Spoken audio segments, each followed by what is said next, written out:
Question for you, as a biology student, what can you do to save the environment? Well, first of all, me as a student, I would do just simple things, just like don't litter, not just here in the campus, but everywhere you go. And also, you must plant trees in order to save Mother Earth. Because we people are the cause for all these climate changes, just like having acid rains and floods. And we should start doing this right now.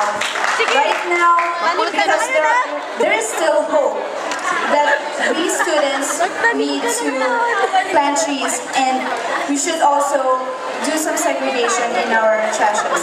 That's all, and thank you.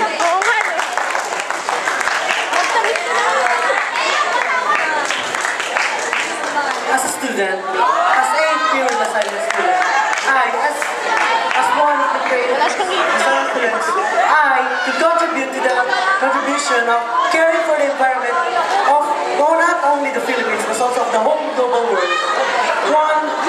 First of all, one is starting at home. Home is one of our greatest and most place that we could start to save. For example, one of the greatest pollutant of the earth is the CFC, which came from one of our most used appliances, which is the refrigerator.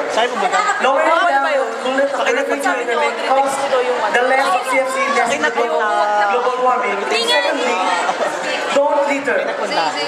Littering may cause pollution not only to the land but also to the air, and as well may affect the ozone layer of the earth, causing much more heat and much more carbon dioxide inside the earth, causing ultraviolet rays and infrared rays to stop down to the earth. That is all. Thank you.